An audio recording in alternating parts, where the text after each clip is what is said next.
क्योंकि वो कलाकार है, हम पत्रकार हैं, कोई कंपटीशन ही नहीं है। रॉय रजनीश भाई ने गाया और बहुत शानदार गाया। मनीष कश्यप के बारे में मैं बस इतना कहूँगा कि आप उनकी तारीफ कर सकते हैं, आप उनकी बुराई कर सकते हैं, इग्नोर नहीं कर सकते हैं। और नमस्कार, अभी आप देख रहे हैं जोश भारत और हमारे बीच कुमार अभिनव जी है। इनको आप देखते होंगे लगातार पब्लिक प्लेटफॉर्म चैनल पे और लगातार इनके माध्यम से टेलीकॉम सेक्टर का अलग अलग मुद्दों को उठाया जाता है और जिसके माध्यम से लगातार लोगों को जागरूक भी किया गया और कुछ बदलाव भी देखने को मिला है टेलीकॉम सेक्टर में। तो सबसे पहले आपका बहुत बहुत स्वागत है जोश भारत। बहुत बहुत धन्यवाद आपका। हम आपसे पूछना चाहेंगे, चूँकि एक गाना रिलीज हुआ है, उसको लेकर काफ़ी चर्चा का विषय बना हुआ है कि पब्लिक प्लेटफॉर्म पर जो गाना आया सीने में बिहार, इसका क्या मतलब है?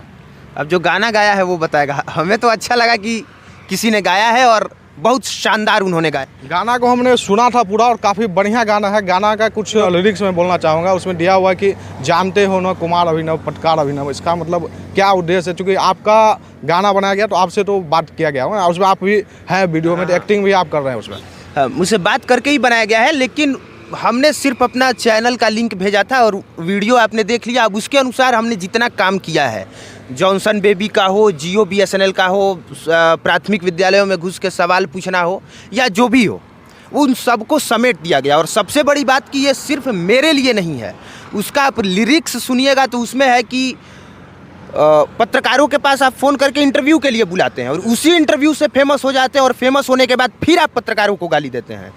तो वो सबके लिए है।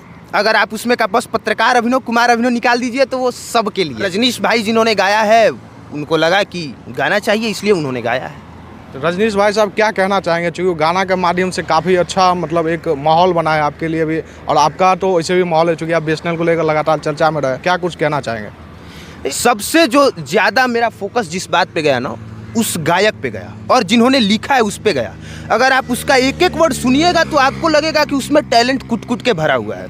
और इतना ज़्यादा टैलेंट भरने के बाद भी अभी भी उस लड़के को बहुत ज़्यादा लोग नहीं पहचानते हैं। जिन्होंने लिखा है उसको लोग नहीं जानते हैं। तो हमें लगता है कि किसी न किसी माध्यम से ऐसे लोगों को सामने लाना चाहिए, जो कि वो भी तो बिहार का ही लड़का है। और बॉलीवुड में कई रैप सॉन्ग उन्होंने दिया है, TVF चैनल में दिया है, जिसके करोड़ों सब्सक्राइबर हैं। तो ऐसे लोगों को हम लोगों की जिम्मेवारी बनती है कि हम लोग सामने लाएं और उनका एडवर्टीजमेंट करें, फ्री में एडवर्टीजमेंट करें। आप बात की रजनीश रॉय जो गायक है इस गाना सीने में बिहार, उनसे मुझे बात हुई थी तो उन्होंने बताया कि काफ़ी सारा प्रोजेक्ट उन्होंने किया, इवन बड़े बड़े लेवल पे हिंदी प्रोजेक्ट हो, TVF हो या और भी बॉलीवुड प्रोजेक्ट किया, लेकिन उनका कहना था कि बिहार में हम लोग को मंच नहीं मिल पाया। क्या कहना चाहेंगे, बिहार में कलाकारों को मंच मिलना चाहिए या कब मिलेगा, क्या लगता है? देखिए, यहाँ पे मंच मिलता नहीं है, मंच बनाना पड़ता है।